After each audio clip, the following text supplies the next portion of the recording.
नमस्कार श्रोते हो. श्री स्वामी समर्थ. संजीवनी स्वामी कृपेची भाग 1 या पुस्तकामधला स्वामींची आज आपण 39वी अनुभूती पाहणार आहोत. तर चला सुरुवात करूयात स्वामींच्या अनुभूतीला.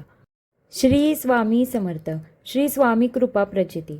आधी सद्गुरू श्री स्वामी कृपा, नंतर भक्ती असा माझ्या स्वामी भक्तीचा प्रवास आहे. माझे मूळ गाव हडपसर, पुणे असून आमच्या पूर्वजांनी सुमारे 300 वर्षापूर्वी तेथे श्री दत्त मंदिराची स्थापना केलेली आहे. मंदिरामध्ये श्री दत्त प्रभूंची पाषाण मूर्ती आहे. दत्त संप्रदायातील कुटुंबामध्ये तसेच श्रद्धावान आई वडिलांमुळे मी लहानापासून श्री दत्त भक्त झालो.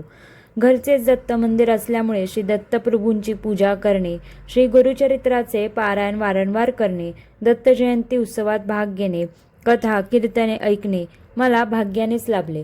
लहानपणीच देशभक्तीचे बीज मनात रुजले. श्री स्वामी समर्थ महाराजांच्या लीलांमुळे 1987 सालानंतर त्या बीजाचा वटवृक्ष झाला. लहानपणी वडिलांबरोबर हडपसरून पुण्यात आलो की माझे वडील मला मंडईमधील श्री स्वामींच्या मठात दर्शनासाठी नेत असत. दत्त महाराज म्हणजे स्वामी समर्थ हे मला त्यावेळी माहिती नव्हते. 1987 साली माझे थोरले बंधू रामचंद्र भाऊ हे वयाच्या 32व्या वर्षी केएम रुग्णालयात किडनी विकारानंतर अंथरुणात उपचार घेतले होते. त्यांची प्रकृती अत्यंत गंभीर होती. त्यामुळे आम्ही सर्व चिंतातूर होतो व दत्त महाराजांची प्रार्थना करीत होतो. त्यावेळी माझ्या धाकट्या बंधूंनी श्री स्वामी समर्थांचे लीला नावाचे अनुभवाचे पुस्तक वाचण्यासाठी आणले. सदरचे पुस्तक वाचून माझ्या मोठ्या बंधूंच्या मेहुण्यांनी स्वामींची मुद्रा असलेले तांब्यांचे एक छोटे पदक बंधूच्या उशाखाली आणून ठेवले. ही गोष्ट मला माहिती नव्हती. त्या दिवशी 25 सप्टेंबर 1987 पेशंटला भेटण्यासाठी मोठ्या संख्येने नातेवाईक व मित्रपरिवार उपस्थित होता. त्यातील एक नातेवाईकाने जांभेकर काळा दोरा आणून दिला व स्वामींचे पदक पेशंटच्या गळ्यात बांधण्यास सांगितले. त्याप्रमाणे काळ्या दोऱ्यात पदक ओवून मी बंधूच्या गळ्यात घातले. पदकाचा स्पर्श होताच माझ्या बंधूंच्या डोळ्यातून अश्रुधारा वाहू लागल्या व त्यांनी कसे तरी होत आहे असे सांगितले. डायलिसिस उपचारामुळे त्रास होत असावा असे समजून मी त्यास घट्ट धरले व आधार दिला. त्याचवेळी त्याने असे सांगितले की आत्ताच अक्कलकोटवरून आलो आहे. त्यावेळी बंधूंच्या नेहमीच्या शब्दोच्चारात आणि आत्ताच्या या शब्दात फरक जाणवला. त्यांच्या डोळ्यात वेगळेच तेज दिसत होते. वाणीत प्रसन्नता आली. हे सगळे मी आणि सभोवतालचे प्रथमच अनुभवत होतो. त्यावेळेस श्री स्वामींनी "तू कोण आहेस?" असा प्रश्न मला विचारला. "मी आपला शिष्य आहे" असे मी उत्तर दिले. त्यानंतर तिथे जमलेल्या प्रत्येकाने आपले प्रश्न सद्गुरूंना विचारले व शंकेचे निराकरण करून घेतले. श्री स्वामींच्या आशीर्वादाने प्रत्येकाचे काम झाल्याचे नंतर दिसून आले. श्री स्वामींचा संचार माझ्या बंधूंच्या शरीरात संध्याकाळी 6:30 वाजता आला. तो रात्री 9:45 पर्यंत होता. तोपर्यंत सद्गुरूंनी अत्यंत कनवाळूपणे प्रत्येक भक्ताला मार्ग दाखविला व प्रत्येकाला स्वहस्ताने खडीसाखराचे प्रसाद दिला. माझ्या आजारी बंधूंना जीवनदान दिल्याचे सांगितले व त्यांचा आजार हा भोग आहे असे सांगितले. सदरच्या साक्षात्कारानंतरच महाराजांनी सांगितल्याप्रमाणे माझ्या बहिणीला व पत्नीला कोणाचाही वशिला न लावता चांगली नोकरी मिळाली. त्याच वेळेस दानधर्म करीत जा असे बजावले. स्वामींच्या साक्षात्कारामुळेच माझ्या जीवनात आमूलाग्र बदल झाला आणि सद्गुरूंच्या कृपेस मी पात्र होण्यासाठी प्रयत्न करू लागलो. 1991 साली ज्ञानेश्वर मंगल कार्यालयात स्वामी भक्तांसाठी भंडारा होता. महाप्रसाद घेण्यासाठी मी औंधवरून जेवणाच्या सुट्टीत पुणे येथे गेलो. मात्र महाप्रसाद घेऊन ऑफिसच्या वेळेत पुन्हा परत येणे केवळ अशक्य होते. म्हणूनच एक लाडू प्रसाद म्हणून मागून घेतला व ऑफिसमध्ये परत आलो. महाप्रसादाचे जेवण न घेताच परत यावे लागल्याने वाईट वाटत होते. तेवढ्यात माझा एक सहकारी माझ्याकडे आला व म्हणाला की त्याला स्कूटर चालवता येत नसल्यामुळे नवीन स्कूटरची डिलिव्हरी घेण्यासाठी माझ्याबरोबर पुण्यात ये. त्याने अधिकाऱ्यांची परवानगी घेतल्यानंतर आम्ही दोघे पुणे येथे आलो.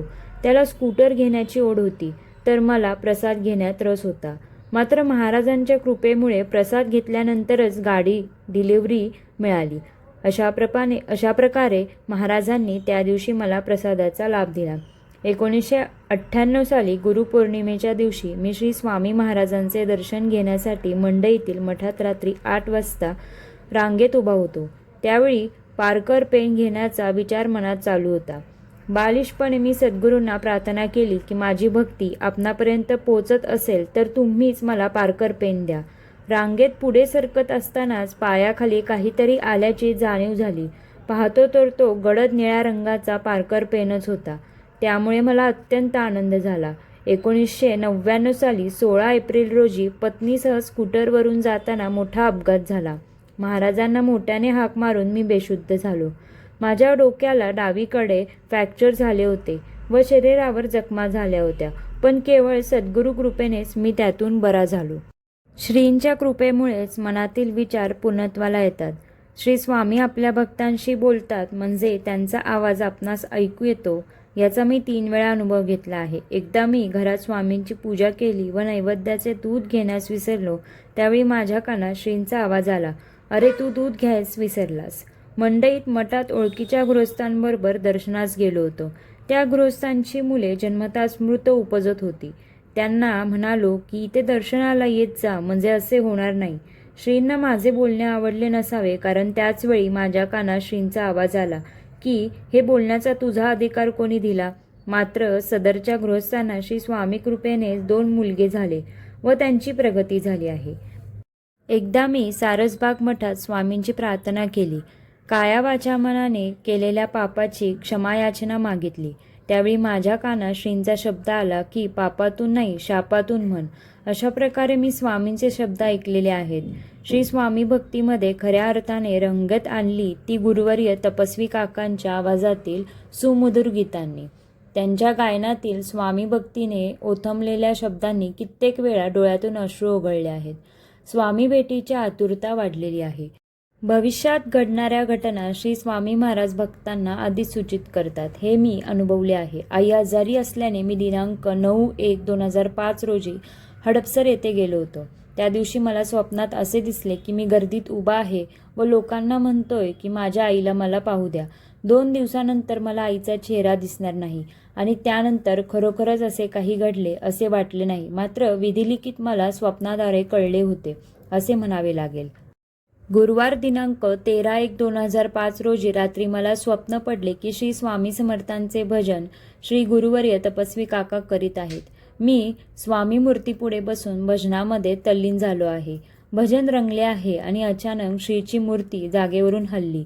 महाराजांची दिशा बदलली.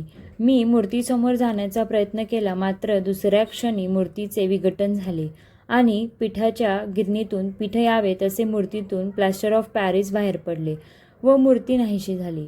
मी खडबडून जागा झालो. सकाळचे 6 वाजले होते. थोड्याच वेळात हडपसरहून येथे फोन आला व माझी आई श्री स्वामीचरणी विलीन झाल्याची वार्ता कळाली. हडपसर येथील श्री दत्त मंदिरात, जेथे माझ्या महान दत्तभक्त असलेल्या एका पूर्वजांच्या समाधीजवळ माझ्या आईने देह ठेवला. देह ठेवण्यापूर्वी संक्रांतीचा सण असल्यामुळे हळदी कुंकवाची वाण देण्याची पूर्ण तयारी आईने करून ठेवली होती व रात्री 2:30 वाजता श्रीची सगुण रूपाने येऊन स्वामी स्वीकारा आरती अशी आरती आर्त स्वरात केली होती असे माझ्या बंधूंनी सांगितले. श्रोते हो, आजच्या अनुभूतीनुसार आयुष्यात घडणाऱ्या घटना यामागे स्वामींचाच हात असतो आणि कर्ता, कर्म व क्रियापद हे सर्व तेच आहेत हे लक्षात ठेवा.